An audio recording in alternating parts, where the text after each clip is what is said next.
Hello friends and enemies, welcome back to Happy for Now, or welcome. It's me, Isabel, here with my anticipated releases for July, wait, what are months? July, August, and September. Oh my gosh, wow, okay brain. One, how are we like halfway through the year almost? I don't know how I feel about it, but we're here, it's happening. I was stunned, to be honest with you, with how many books we have coming out in the next 3 months. I did not expect this, but we're here and it's a big list. It's a big list. So I'm excited to go through all these with you. As always, when I do these, this is going to be more centered towards traditional published books because generally speaking, my indie authors don't publish with a ton of notice, unfortunately. I love y'all, but like I usually feel like I find out about 3 weeks ahead, maybe 4 if I'm lucky.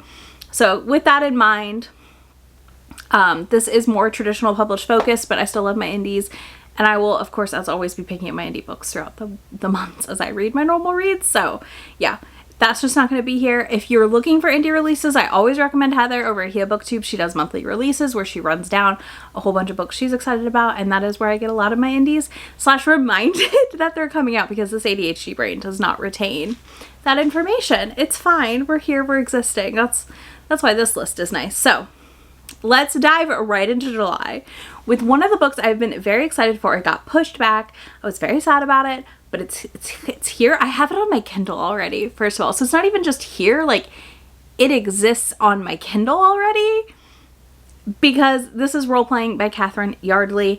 This is a Kindle Amazon Prime first read or whatever. So if you're a Prime member, you can get this for free.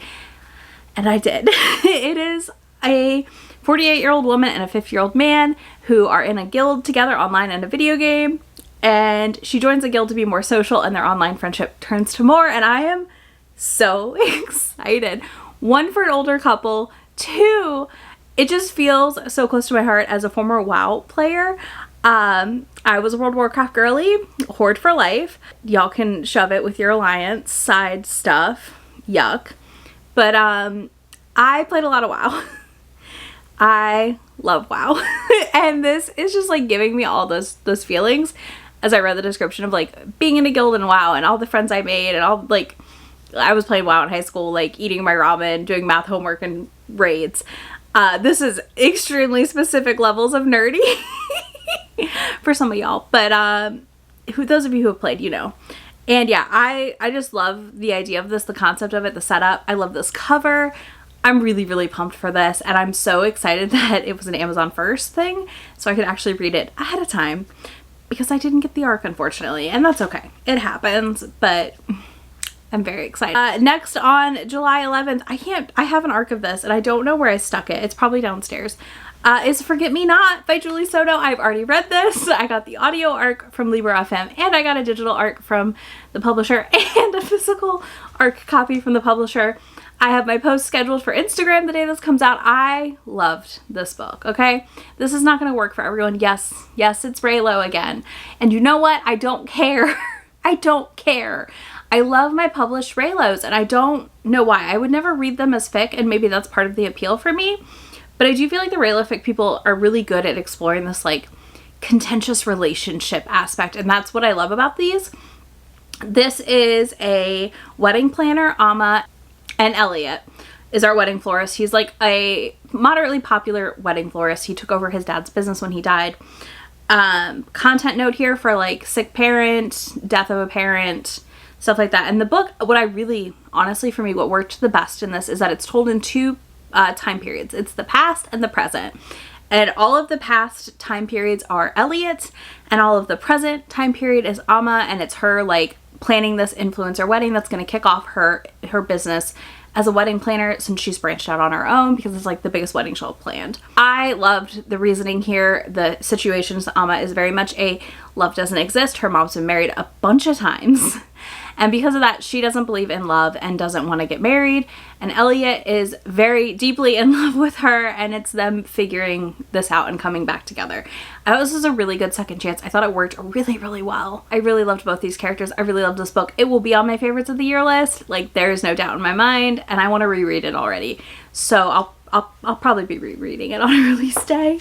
So yeah, I loved this book. So I'm pumped for it to be out physically. I'm excited to have a copy in my hands. and to be able to annotate it. Next, we have Playing to Win by Jodie Slaughter. I adore Jodie. So, of course, I'm excited for another book from her. I enjoyed the Bingo book last year, and this is the second book set in Greenbelt, South Carolina. And this is a second chance marriage. Our heroine, she wins the lottery and has to call her estranged ex-husband to come to town to sign the divorce papers, and she tells him she will give him half the money if he signs the papers and they can part ways. But he decides that he wants to win her back, and that is what we're gonna follow, and I cannot wait. I cannot wait. I cannot wait. All right, and then we're gonna move right into August. First up in August, on the 1st, we have a lot of books. My God, we have a lot of books. So we have Kiss the Girl by Zoraida Cordova. These are the Disney publishing adult romance books. They are closed doors, it seems, for the most part. I've only read one because I didn't hear great things about the Jasmine Guillory Beauty and the Beast one, so I skipped it. I don't usually jive with her writing, so there's also that. But I read Julie Murphy's, and that was delightful and adorable Cinderella retelling. So Zoraida's here is Ariel, obviously, and Ariel's in a band called the Seven Sirens, and they're on their farewell tour. They wrap up, and she's going to be living a normal life, and her and her sisters sneak out of their penthouse in New York City and end up at a show, and she ends up on stage with a guy with an up-and-coming band named Eric. And we're going to follow that. And he doesn't know who she is. And it's just going to be a whole great thing. I'm excited. I love this cover. I think it sounds like a really fun music-based romance. I just think it's going to be a fun time. We'll see, though. Next, we have Taste Like Shakar. I think that's correct, by Nisha Sharma. I did like Dating Dr. Dill. I had some issues with it, but I did enjoy it for the most part. So I did get an e-arc of this from the publisher. And I'm going to try and read it before it comes out, or like as it's coming out. So I'm excited for this. This follows an egotistical chef, and he is the best friend of the groom, and it follows the wedding planner, who is the best friend of the bride, and she's trying to plan the best wedding she can to really kick off her business, and they both have to work together to make sure this wedding doesn't get ruined, but also like make a menu and stuff, and they just do not get along. So this sounds right up my alley. I love a grumpy hero. I love a hero that just like cannot be bothered at times. So I'm hoping this pays off, and I hope I really like it. This one is based on Much Ado About Nothing. All of these are Shakespearean inspired books. Okay, next we have the book I have a physical of here. It is a thick boy. We have Cassiel's Servant. So this is by Jacqueline Carey. If you're, I haven't talked extensively about this recently. When I first got into romance, one of the books I read was Kushiel's Dart, and I do need to finish that trilogy. Spoiler alert, you've got a video coming. There are things happening where I'm going to read everything so I can read this. So this is the book about Cassiel, who is someone who basically protects Kushiel through the story, and her name's Phaedra, but anyways, he protects her, and he is the servant of the god Cassiel, and the whole world system in this is really interesting because everyone besides Cassiel's servants are very sexual and open and raucous, we'll say. There's a lot of kink in these books. They're really good. They've in some ways ruined my standard for fantasy romance, and also set the standard for fantasy romance that I've never quite found in books. I mean, I still enjoy fantasy romances, but I just don't know that anything will ever hold up to these, because like there's such a formative text in that subgenre. But yeah, I've got this, and I'm really excited, and I can't wait. Like, I really cannot wait. So that comes out August 1st. There news coming about chapter 3 read along for Kushiel's Dart also in August. So get excited. The last one on August 1st is Zara, book 1 of Guardians of the Dawn. This is S.J. Jones's new fantasy series. It's being billed as like Cinder / Sailor Moon. So you know I had to pick it up. I loved Cinder because Cinder had a lot of Sailor Moon inspo. So this sounds great. This follows Zara, who has the ability to wield magic in a world that magic is no longer allowed and banned, and she has like a stepmom who's very mean to her, and she's got to learn to control her powers and save the world. So everything I love in that kind of setup is happening right here. I love the cover. It had my buzzwords. I have an arc of this as well, and I'm really excited to pick it up. All right, next, August 8th, we have 2 books. We have Cruel Seduction by Katie Robert, which I'm not going to talk about. This is the book 5 in Dark Olympus series. I don't want to say much because I feel like there's a lot to be revealed as you read book 4 and then go into book 5. And I feel like if I say anything, I'm giving it up a lot of info. But this is a polycule, I believe. Or not. I'm not sure which. It's one of those, and I'm excited. I know that this is one of her most unlikable heroines to date, and I honestly can't wait. Then I have Marry Me by Midnight by Felicia Grossman. This is a historical romance that is a twist on Cinderella. We follow Isabella, who has to marry someone to save her family business, and she hires this guy who is the custodian of the synagogue to help her be sure that whoever she marries is like the right person, and they fall in love along the way. So he's kind of the Cinderella character more so, and she's the princess. I'm really curious about this. I love this cover. I recently read my first book by Felicia Grossman and really liked it, which means I've got to pick this up. I have to read it. So yeah, I'm really excited to pick this up. I think it's going to be a fun time. I'm excited. I don't have a ton of historicals I'm excited for these days, so to have one is a nice surprise. Next, we have August 15th, we have Codename Charming by Lucy Parker. This one is a royal adjacent, so I didn't like Battle Royal really at all. And that was also royal adjacent, but I'm hoping this kind of hits the spot. So this is the assistant to a royal and their bodyguard romance. I don't know a ton about it. I kind of want to go in not knowing too much, so that's kind of all I got. I think it sounds really cute. I think it sounds really fun. I think it sounds like the right kind of royal adjacent for me also, where like they're not involved. They're involved, but they're not the subject matter of the press. Does that make sense? I hope that makes sense.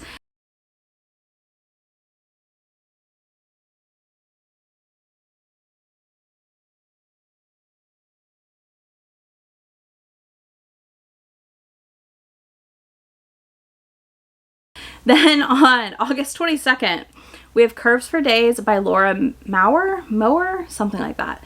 This cover is why I had to get this book. I do have an arc of this as well.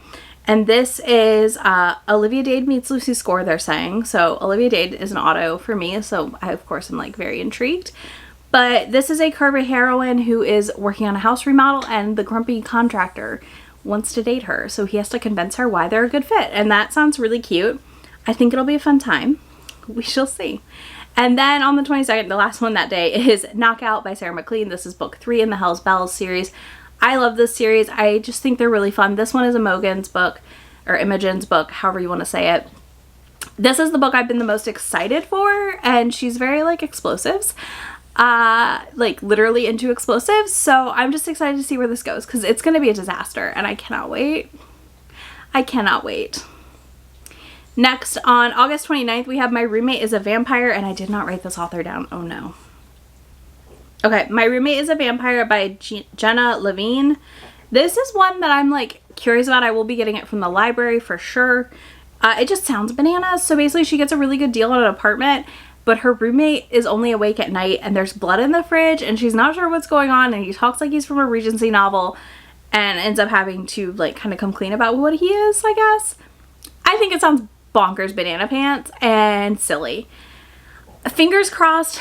Berkeley and I don't always get along these days, so I'm not sure if it's gonna work for me, but I'm willing to give it a shot, at least from the library. So I'm really curious about it. I think the cover's really funny, so I'm, you know, hopeful. We're hopeful. All right, and on to September, our last month. Y'all, there's so much this time. So next in September on the 12th, we have God Killer by Hannah Kinnear.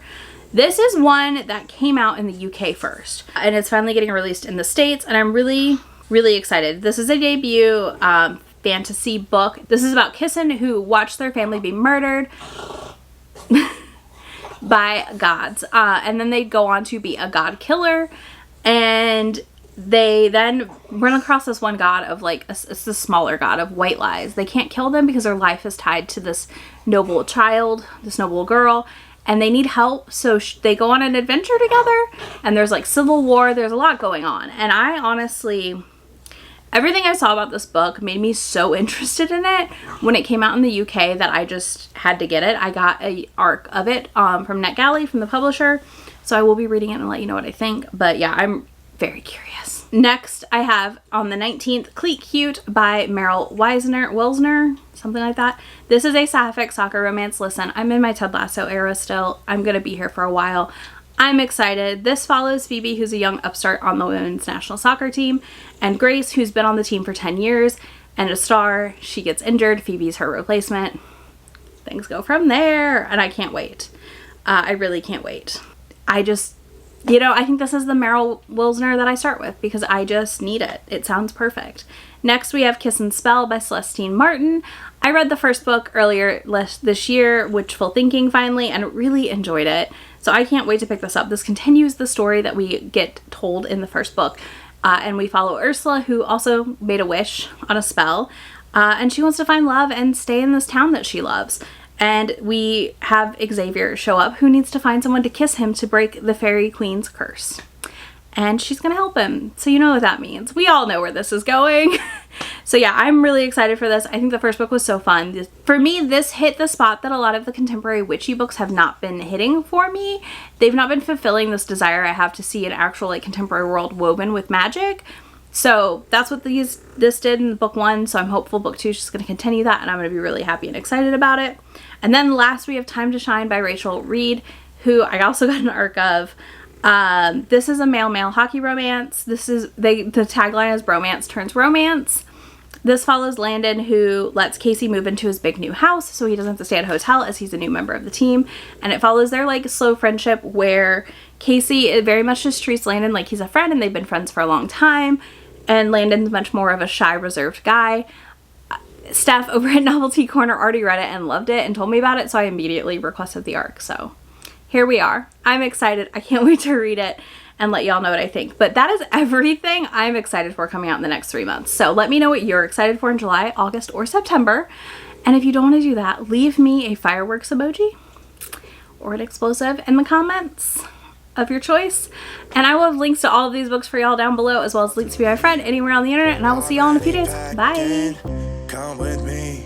I'm not really asking. We'll get away to a place where we don't know. About to see the world in action, what we can be, life with no distractions. We'll get away. This is what we waited